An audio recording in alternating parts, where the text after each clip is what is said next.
When I was around 17, I came across Brian Tracy and fell in love with his teaching. I would go to the internet cafe at night because I couldn't afford the normal fee in the day.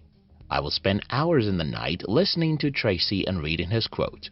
One particular sentence stuck with me from Tracy, and that is, if you want to achieve something different, you have to do something different.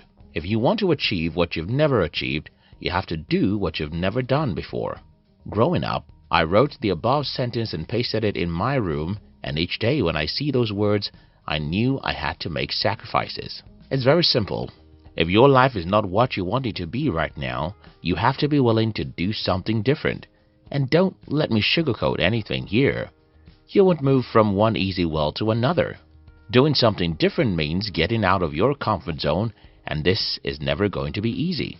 In today's video, I'm going to be sharing with you the 3 sacrifices you need to make to escape poverty. If you're new here, consider subscribing so that you won't miss other interesting videos like this. Take time to read. When most of my friends and relatives know what I have achieved in my life today, it's easy for them to envy me. Just 17 years ago, I was just one of the young people whose life was a disaster. I hated my life and wished I was never born, because I was born into poverty, sickness, and many other limitations. So, how was I able to change my life from being a guy who hated life to creating one of the best lives ever for myself? Books, books, books. My life changed the day I started reading books, and I'll explain how it happened. First, when I started reading books, I started reading the stories of ordinary people who achieved extraordinary things. These stories encouraged me and gave me hope that I could as well overcome every obstacle in my way and achieve greatness with my life. I think this is very simple. If you know that some people have some disadvantages you think you have, yet went on to achieve greatness, you suddenly start to believe in yourself. When you start to believe in yourself, you start to think big, and when you increase the size of your dreams, you automatically increase what is possible with your life. In my case, I started believing that I could become rich, even though I grew up in a poor village. I started believing that I could become a millionaire, and this belief led me to something very important. I started looking for how to achieve what I believe I could achieve by reading books written by the people who have made a lot of money before.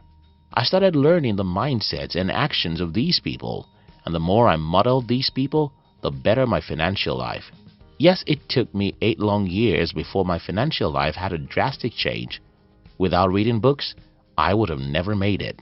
One other thing you can do in addition to reading books is watching videos that tell stories about successful people. We've dedicated a whole channel for this purpose, and we call it Fame TV. You can join the Fame TV in the description box. Yes, books are boring, but so is every meaningful thing. Fruits are boring and vegetables are boring, but if you want to be healthy, you'll eat more of them. Soda drinks are fun. Sugar is sweet and fast foods are nice, but if you like your health, you'll run away from them. The TV is fun and social media is interesting, but if you want to escape poverty, you'll spend more time with your books. Some time ago, I got to know that Bill Gates reads 1 book every week. I've also read about the fact that an average millionaire reads 1 book every week. If an average millionaire does something, it's probably a good thing to emulate. So I decided that I'm going to be reading 1 book every week. This isn't easy, and I'm not asking you to start reading a book per week. But you have to make sacrifices to read books if you want to escape poverty. Don't make excuses. I told you earlier that sugar is sweet, and you agree that hard drugs, fast foods, and most other harmful things are fun. Another very sweet thing is excuses, and that's why most people make it. Listen. You can come up with 100 reasons why you are where you are, if you want, and you can as well come up with a single reason why you need to be elsewhere. The difference is in the way you use the powerful machine God gave you. That machine is your brain. If you program your brain to look for the reasons why you are poor, your reticular activating system will be busy looking for reasons, and you'll start seeing how the economy, the government, and your parents make you poor. Your brain will quickly show you how your lack of education, your health challenge, your childhood, or even the country you were born are the reasons why you're poor. If, however, you program your brain to look for why you must be rich, you'll start seeing that even in a bad economy, Some people are making hundreds of thousands of dollars in legitimate businesses. You'll start reading about people who went through similar difficulties like you and ended up successful. You'll start seeing that you have much power over your life than you think, and you'll start taking responsibilities.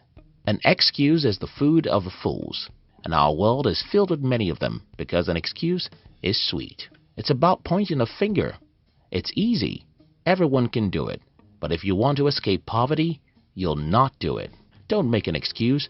Identify what you have to do to change your life and do it, no matter how difficult. Trade 100 failures for one success. I heard something very interesting from Matt Cuban a few days ago, and it made a lot of sense to me. Cuban said, and I quote, "It doesn't matter how many times you fail. Remember, you only have to succeed once." This statement makes a lot of sense to me because when I looked back at my 8 years of failure, I could see the meaning of this statement. You see, my first 8 years in the business world were terrible. Everything I attempted failed, and everyone thought I was stupid. I was broke, rejected, and frustrated. But a day came when I had my first breakthrough. From there, I had my second breakthrough, and the third. Today, it seems as if everything I touch becomes successful. But that's the opposite of the kind of life I had only a few years ago. Here's the thing. It doesn't matter how many times you fail. Remember, you only have to succeed once, and that once will quench all the pains of the failed years. Why is it important you understand this? Well, most people see failure as a bad thing, and that's why they give up. If you're in search of success, you should understand that the road that leads to success is called failure, and failure is not final, because a single success can make you forget the pains of 10 years failure. Make sacrifices to try things. Make sacrifices to get out of your comfort zone. Make sacrifices to do things that are risky, and when you fail, be courageous to stand up and try again, because it doesn't matter how many times you fail, all you need is a single success. The most important point in this video is sacrifice. If you want to escape poverty, you have to be disciplined enough to do things that are not comfortable. It's not comfortable to read, but you have to do it. It's not comfortable to take actions that may lead to failure, but you have to do it. Failure is painful, yet you have to endure failures and try again. Remember how I started this video? You cannot get a new result by doing the old things, and every new thing is uncomfortable. So, you have to be willing to make sacrifices if you want to escape poverty. If you enjoyed this video, you'll enjoy the Fame TV, which is our new channel where we tell you the inspiring stories of the most successful people in the world, and even some villains. Look at the description box to join the Fame TV. We love you.